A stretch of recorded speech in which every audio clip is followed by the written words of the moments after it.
Okay, yung hinihintay natin, yung freeze flowers, pupunta na natin. Ito na yung showroom ng freeze flowers. Hindi pa rin eh. Showroom pa rin ng plants to. So basically, yung kanina, yung nakita natin doon sa grow out, yung mga nanggaling sa tissue culture na nasa plastic tapos grow nila doon. So mga plants na yon, ito na yon. Ito na yung matured plants ready for sale. Teka, si Papa. Ganyan ka sa kapila. Sir. Okay, okay. Sikit ka na. Thank you. Thank you. Okay, so itong mga nakikita natin po dito, ito na yung mga plants na grow nila from tissue culture.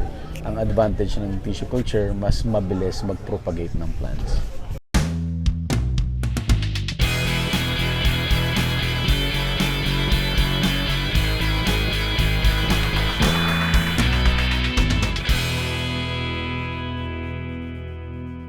Available na po ang agribusiness merch sa Shopee. Ang link nasa description box.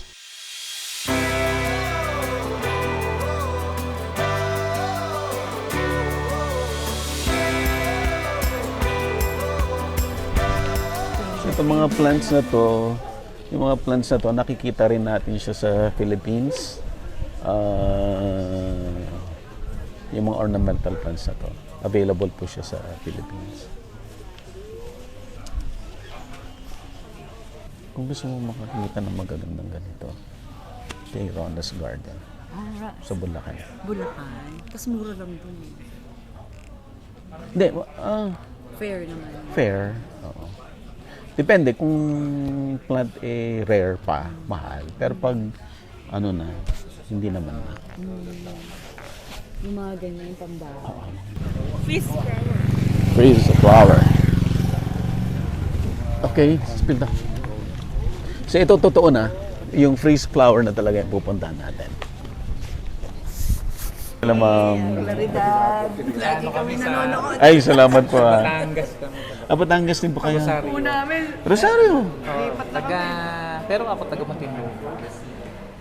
Tapos punta ng Batangas para mag-fun. Balik ulit ng Muntinlupa. Doon nauubos ang pera. Pausap ko si Hermanos, si Eric Kagitla. Na-picture mo yan eh.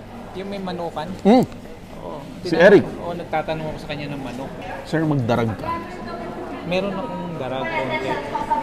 Actually, may grupo kami sa Batangas, yung Banat. Gusto namin i-promote yung Banaba. Banaba. Leaves. Hindi yung Banaba native chicken ng Batangas is Banaba. Banaba ang pangalan ng native ng Batangas. Pero si Darag, may ilan ako doon. Just 5 minutes. Yun nga lang, kailangan talaga 100% nasa farm pay. Malakas umubos ng pera, wala kang pakinabang. Pag wala kang time at hindi ka talaga nag-full time.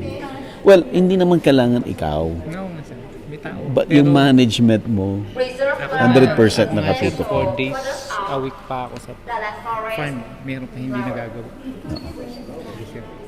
Ito na, makinig tayo. Makinig tayo, di-discuss na po yung freeze flowers. Bước 2 thì chúng ta sẽ xử lý bằng cồn 90 độ để giết chết những cái tế bào ở trong hoa và cho ra hoa trắng tinh khiết. In step 2, they will remove the flower color by alcohol 90 degree to remove the color of the flower. Bước 3 thì chúng ta lại lên màu cho hoa bằng dung dịch glycerin. Step 3, they will dye the flower with glycerin solution within 3 hours. Bước 4 thì chúng ta sẽ sấy hoa. Chúng ta sẽ sấy hoa với nhiệt độ là thấp nhất là 60 độ C trong vòng 2 giờ. Step 4, they will dry the flower Mukhang fresh. at with the temperature at least 60 Celsius degree. Mukhang fresh. With 60. The temperature is 60 at least. And then for 2 hours, within 2 hours, to dry the flowers. Is that in the machine? In the storage. Có phải Storage. So mukha Có phải là siyang trong totoong có phải là ở trong phòng fresh flower pa rin. có phải trong máy không? Hay là bằng máy? Bằng máy, hoàn toàn là bằng máy hết. They will do and Công we nghệ. do all of this by machine. Công nghệ sấy hoa này sẽ tới từ Nhật Bản. Yes, and the technology to dry the flower is from Japan. Thì sau khi sấy xong thì chúng ta sẽ có một cái hoa thành phẩm như vậy. After we dry, we will have the the final products like these flowers. Và phòng xưởng hoa khô của chúng tôi á thì sẽ tiến hành là tạo mẫu cho hoa như các bạn thấy ở khu vực này ạ. And the flower factory will give them into the shape like that. You can see around here. How long will it last? They will last. The actual You ask the long lasting. Yes, they will last from 3 to 5 years if you if you preserve it carefully and dry the direct sunlight.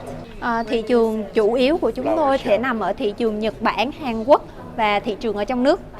The mainly market of this product is Japan, South Korea, and domestic.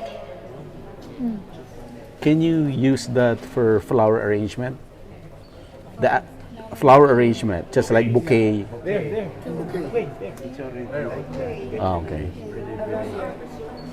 How expensive are they? Like, Per piece. Có mắc không? Nó sẽ dao động khoảng từ 40.000 cho tới 10 triệu tùy vào mức độ phức tạp của cái này, từ mức độ gia công phức tạp á.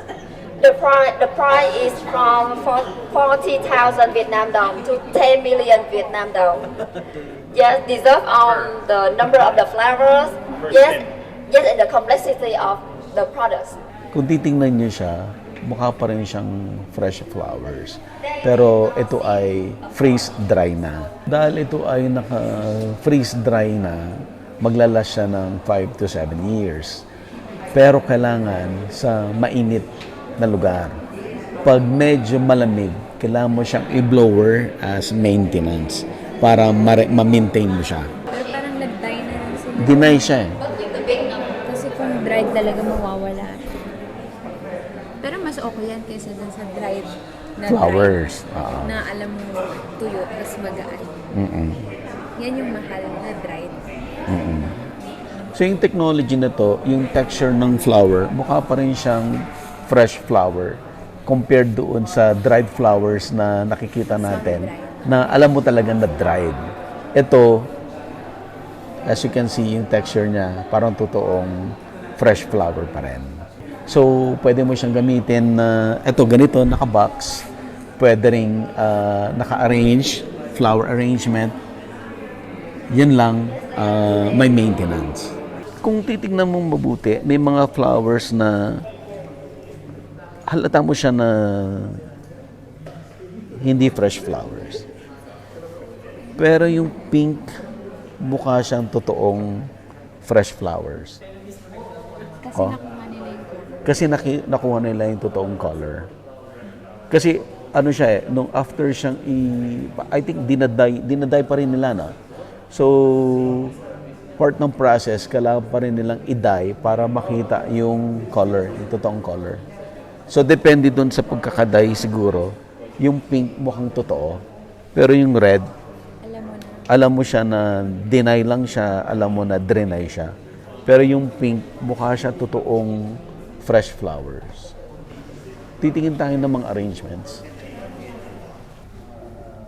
Ito maganda, no? Mukhang totoo. Alam ko hindi siya totoo. Okay. Dahil sa stem niya. Dahil sa stem. But the flower, mukhang totoo. No? Yes, ma'am. Flower na yun. Clay. Hindi plastic. Asa pong clay, ma'am? Ito? Clay yung orchids. Clay, hindi plastic. Kaya pag maarawan daw siya, matutunaw. Matutunaw. Dahil made of clay, hindi plastic. Yun ang Ito. clay. Clay ito. Clay. Ah, okay. Ayan. Sabi nung ano natin. Clay. Or para siyang candle. Kaya pag maarawan, matutunaw siya. Ito. Ito maganda oh. Ito maganda. Ganda. Pero, Mukhang totoo. Ay, di, alam mong hindi siya totoong fresh flowers, pero hindi siya, paano ba i-explain yan? hindi siya Hindi siya plastic. No, hindi siya plastic, hindi siya dried. Ito yung freeze dry.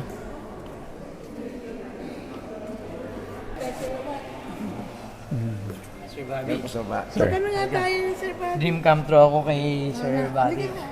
Na-inspired ako ni Sir Kaya Buddy. kami pumunta dito. Okay. This is Sir Emmy pa. So, ikaw kumuha. Sir, kasama ka dito. Sir Emmy, sama ka. Dahil kay Sir Buddy, nagising yung passion ko sa farming. Ay, Oo, totoo yan. talaga sir. Thank Sasali you pa po. sa contest. Sasali sa contest, iniisip ko kung sasali ako. Actually, Sir Buddy, ang father ko ay naging outstanding farmer sa Philippines. Kaya nung naano ko, sabi ko, 55 na ako, yung passion ko sa farming. Nung napapanood ko kayong vlog ko, parang call kong bumalik sa farming. Sabi ko, kaya sasali ako kay Sir Buddy. Thank you, Sir Buddy. Sir, thank you po. Iyaan mo, parang gusto kong pagpatuloy yung legacy ng father ko. Kasi nung time noon, father ko yung president ng Agriculture and Fisheries sa Central Luzon. Central Luzon? Apo, kami nag-export sa Vietnam that time, panahon ni Marcos. At yung farm namin noon talagang napakaganda. Eh, wala lang po nagtuloy ngayon. Eh, parang Pero ngayon sir, anong plano mo? I-revive mo yung dating? revive dahil before may farm ako sa Silang. Oo. Then, na-convert ko ulit sa business, sa events place. So, sabi ko, Daisy, 10 years Ano na sir, yan. ano yung events place mo sa Silang? Yung Alta Veranda DTV. Na original plan ko ay passion ko sa farming. Okay. Nag-import ako ng baka. Tapos namili ako ng seedlings na 100,000 worth sa UP. And Anong seedlings po? Yung mga fruit bearings, mga gano'n. Okay. And then, Naitanim mo yun sir? naitanim ko po. Kaya lang po, Lumaki na? Nung may namit po ako, kumain lang ako sa restaurant ng Cavite Republic. Nagkaroon ako ng idea na gawing events place. Since malapit po ako sa Nubali, malapit po ako sa mga church sa West Group, St. Benedict, Don Bosco. Nakita ko yung potential. Kumusta sir events place mo? Yung naging business ko na rin po. Sa 12,800 square meter po, naging major events destination sa area namin. Okay. So, yun, sabi ko, nawala na naman Yung farming. passion sa farming. So, gusto kong balikan. Kapapanood ko po sa inyo. Nandun yung call ko na balikan ko. Saan po kayo magpuput up? Meron pa rin po akong property sa Silang. Okay. And then, meron po kaming property sa Bataan. No, parang, opo. Saan po sa Bataan? Sa Bataan po, sa Pilar. Pilar. O parang gusto ko pong ipagpatuloy yung yung legacy ng father ko. Dahil din doon po kami lumaki rin. Yan. Pwede ba kitang sir puntahan ng para magkaroon tayo ng separate na Ay, destination? apa. Sa Actually, nahiya nga po ako sumali ng isip ko dahil hindi ako nagpe-Facebook. Oo. Ayoko masyado sa Facebook. Pero sabi ko, ito, yung connection ni Sir Buddy, yung influence nyo, baka makakita ko ng tamang tao investment na makakatulong sa magsasaka at makakapag-contribute dun sa food sufficiency natin. Yan po yung ko lang po. Sir, balikan ko lang nung nag-import yung export yung father mo. Ano pong ina-export niya? Kami po yung president po ng Seed Grower Association sa Central Luzon. Sa Seed amin growers? po, sa amin po unang dinadala yung bagong tuklas sa Iri. Palay seeds. Palay seeds, opo. Seed grower kayo ng palay. Kaya sa amin po biniinan po yung foundation po Foundation. na binibigay po ng Oo. Iri. Oo. Kami po yung sa father ko po unang binibigay po yon hanggang maging registered seeds. Kaya nung time po ni Marcos, pag binili sa amin yung palay, may registered seed certificate na yun ang libreng abono. Yun po yung time na, yun po yung produce po namin. Wow. Hanggang dinadala po sa Vietnam. Nakakalungkot lang po ngayon, tayo nang nanguha sa Vietnam. Sa amin din po nagsimula yung aquatic gabi, saka yung genetically improved farm tilapia. Sa amin unang... Yung gift? Opo, gift. Kami po sa amin nag-unang project yon. Hanggang dinadala po dun sa mga ilog. Yung paano ni Marcos para makakain ng mga tao. Yun po. Grabe. Opo, yung ganun po yung father ko. So, yun po, parang gusto kong ipagpatuloy po. Ngayon, sabi ko, at 55, siguro may 5 years pa ako, 60, pwede ko pa mapatuloy siguro legacy ng father Grabe ko. yung achievement ng father mo, sir. Opo. Maaga lang po siya namatay. Pero dahil lang po sa bukid, po, na medyo nakasurvive po kami. Ano yung pangalan ng father mo, sir? Rogelio Guevara. So, nung ano po sa newspaper, Ka-Roger of Bataan. Yan ang nakalagay po sa newspaper. Mixed farming category. No, walang area po na sayang sa lugar namin. Yun po yun. Kaya nasa dugo ko talaga yung farmer. Farming. Farmer at heart. Pero sabi ko nga ngayon, gagawin si Sir Buddy. Sana, sir, mga mabisita kita. Okay naman po. Ako rin po, tumitingin ako ng pwede ako mag-invest. Since na siguro sa business naman ay na ano ko na. Sir, ano ba yung full name niyo? Noe Guevara. Noe. Noe Guevara. Sir Noe, thank you. Sa Silang. Silang kayo ngayon, sir? Silang, Cavite. Aha. Yung ano nyo, yung events place. Events place po sa Silang, Tibig. Yung bahay ko po sa West Grove. Kaya West Grove po sa Silang din. Tapos doon din po yung ang main business po namin ay construction, hardware. Alright. Nakita po natin yung products. Actually, maganda yung produkto, maganda yung konsepto. Yung konsepto ay yung natural flower ay ipipreserve mo siya. At pag preserve mo, mukha pa rin siya. Yun yung technology ng freeze drying. Now, ito po, kagaya nito, totoong flowers at dahil pinagsama-sama niya, napaka-elegant niya. Mukha pa rin siyang totoong as it is, no?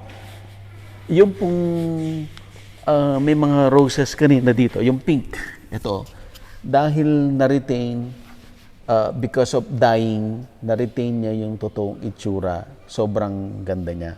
I guess kung maganda lang yung arrangement, depende din sa taste nung arranger, nung florist, makakagawa ka talaga ng napakagandang bouquet na maglalast. Imagine mo, 7 years mo siyang ikikip with the proper temperature and humidity. Makikip mo siya ng 7 years ng napakagandang flower arrangement. Yun po yung essence ng technology nila.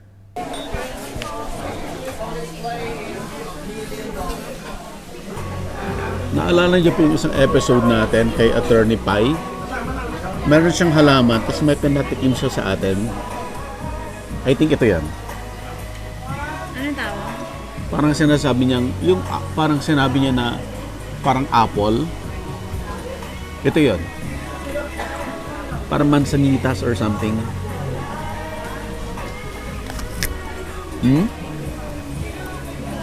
Filmmaker ba yun? Filmmaker? Vlogger pa. Vlogger pa. Vlogger. YouTuber. 1, 2. Yan. Ulit ah. Okay. 1, 2.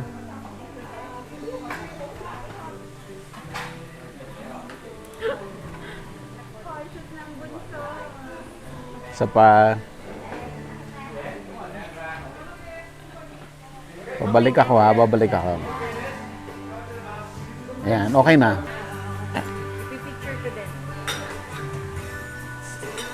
Parang fake yung background. Sorry later. See you at the resort. Thank you, me!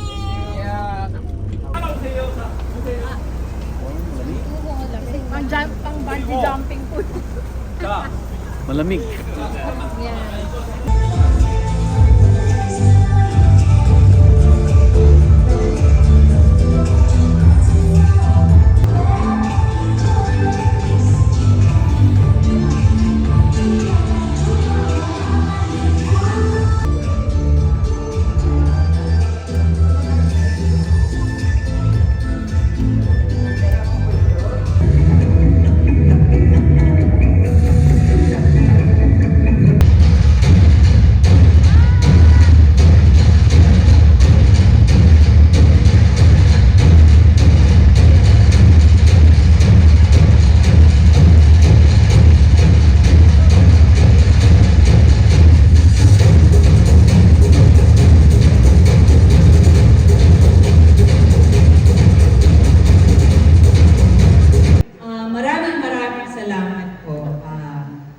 for trusting Inspired Learning Tours once again. This is our 4th tour.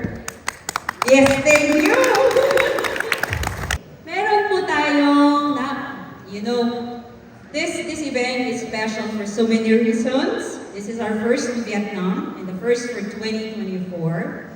But this is also the event where we realized the dream. Nung sinimulan po namin ito ni Beth, sabi namin, sana may mga common farmers na makasama. Kasi sa totoo lang po, sila din yung gusto nating ma-inspire. Gusto nating ma-update. Gusto nating maranasan ito. Alam niyo po, napakaswerte natin kasi somebody answered that prayer.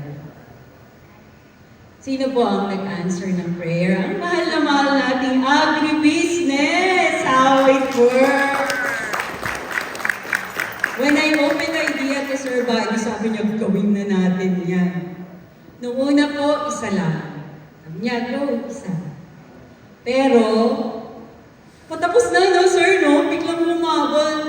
Isa pa, meron pang gustong mag-sponsor. So, maraming salamat sa NutriHydro at maraming salamat sa AMO para sa for making it possible to bring 2 promising farmers. At dahil dyan, Sir Buddy, agribusiness, we're going to call you because we're going to have a simple awarding of certificates for our winners. Dito pa tayo, Beth.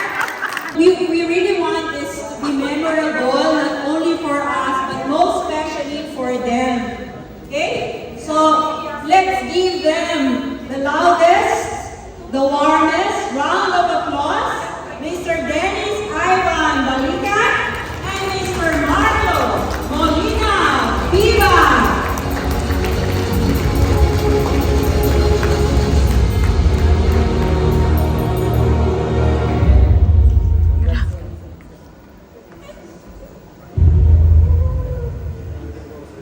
Marlo and Dennis receive an all-paid trip to Vietnam. At bilang bahagi po ng ILT, binigyan po namin silang 2 million. 2 million dong!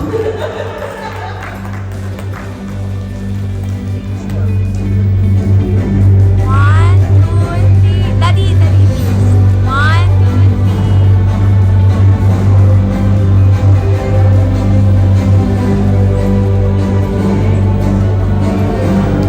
Speech.